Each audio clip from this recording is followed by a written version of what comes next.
இந்தியாவுக்கு புடின் கொடுத்த mass gift. சீனா இனி அவ்வளவுதான். நம்ம கடற்படைக்கு வந்திருக்கிற இந்த 3 நீர்மூழ்கி கப்பல்கள் ஒட்டுமொத்த ஆசியாவையே அதிரவித்த போகுது. இது வெறும் டீல் இல்ல, இந்தியாவின் பலம். நம்ம இந்திய கடற்படையில நீர்மூழ்கி கப்பல்கள் எண்ணிக்கை குறைஞ்சுகிட்டே இருக்கிறது பெரிய கவலையா இருந்துச்சு.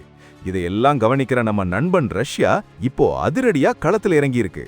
சும்மா இல்ல, $1 பில்லியன் குறைவான விலையில 3 சக்தி வாய்ந்த கிலோ வகுப்பு நீர்மூழ்கி கப்பல்களை இந்தியாவுக்கு கொடுக்க புடின் சம்மதிச்சிருக்காரு. ஒரு கப்பலோட விலை வெறும் $300 மில்லியன் தான். இந்த கப்பல்கள்ல கிளப் எஸ் ஏவுகணை சிஸ்டம் இருக்கு. கடல்ல இருந்தே 300 கிலோமீட்டர் தூரத்துல இருக்கிற எதிரி இலக்குகளை துல்லியமா தாக்கும். கூடவே ரேடார்ல சிக்காத ஸ்டெல்த் டெக்னாலஜியும் இருக்கு. விசாகப்பட்டினம்ல இருந்து சென்னை வரை நம்ம கடல் எல்லையை இனி யாராலும் நெருங்க முடியாது.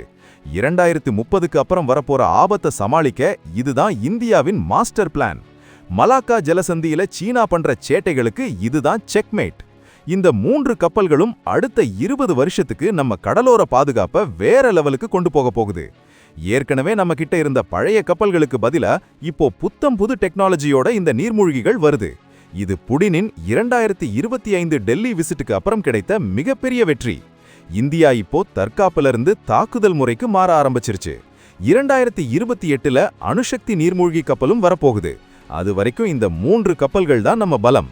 ரஷ்யா செஞ்ச இந்த உதவி பத்தி நீங்க என்ன நினைக்கிறீங்க? புடின் உண்மையான நண்பனா? கமெண்ட்ல சொல்லுங்க.